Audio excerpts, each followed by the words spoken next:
তিন দেশ একসাথে যখন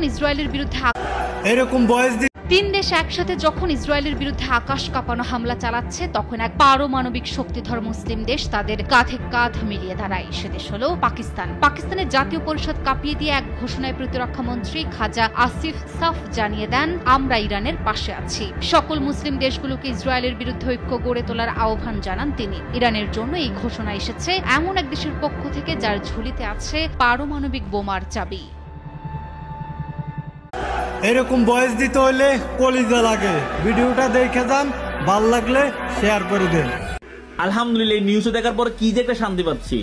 ইরান থেকে খামেনি ঘোষণা দিয়েছে পুরো পৃথিবীর মানচিত্রে ইসরায়েল নামক কোন দেশ থাকবে না। মানচিত্র থেকে ইসরায়েল নামক দেশটা মুছে দিবে ইরান।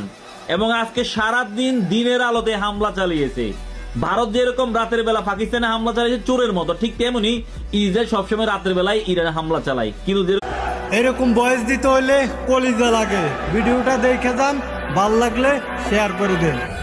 আলহামদুলিল্লাহ, নিউজে দেখার পর কি যে একটা শান্তি পাচ্ছি। ইরান থেকে খামেনি ঘোষণা দিয়েছে পুরো পৃথিবীর মানচিত্রে ইসরায়েল নামক কোন দেশ থাকবে না। মানচিত্র থেকে ইসরায়েল নামক দেশটা মুছে দিবে ইরান। এবং আজকে সারা দিন দিনের আলোতে হামলা চালিয়েছে।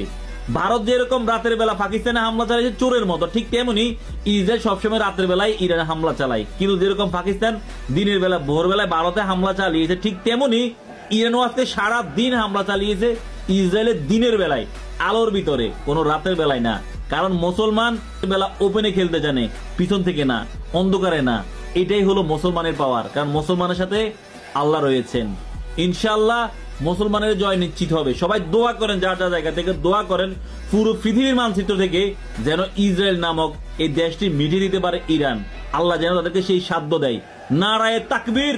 তিন দেশ একসাথে যখন ইসরায়েলের বিরুদ্ধে আকাশ কাঁপানো হামলা চালাচ্ছে, তখন এক পারমাণবিক শক্তিধর মুসলিম দেশ তাদের কাঁধে কাঁধ মিলিয়ে দাঁড়ায়। সে দেশ হলো পাকিস্তান। পাকিস্তানের জাতীয় পরিষদ কাঁপিয়ে দিয়ে এক ঘোষণায় প্রতিরক্ষা মন্ত্রী খাজা আসিফ সাফ জানিয়ে দেন, আমরা ইরানের পাশে আছি। সকল মুসলিম দেশগুলোকে ইসরায়েলের বিরুদ্ধে ঐক্য গড়ে তোলার আহ্বান জানান তিনি। ইরানের জন্য এই ঘোষণা এসেছে এমন এক দেশের পক্ষ থেকে যার ঝুলিতে আছে পারমাণবিক বোমার চাবি।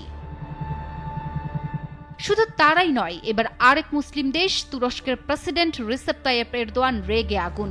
ফোন দিলেন আরেক মুসলিম দেশ সৌদি আরবে। সৌদি আরবের যুবরাজ মোহাম্মদ বিন সালমানের সাথে ফোন আলাপে বললেন, আঞ্চলিক স্থিতিশীলতার জন্য সবচেয়ে বড় হুমকি বেনিয়ামিন নেতানিয়াহুর ইসরায়েল। এরদোয়ান বলেন, চলমান উত্তেজনা কমাতে ইসরায়েলকে অবশ্যই থামাতে হবে। তার এই ফোন আলাপ বলে দিচ্ছে যেন গোটা মুসলিম উম্মার একসাথে হেঁটে চলা।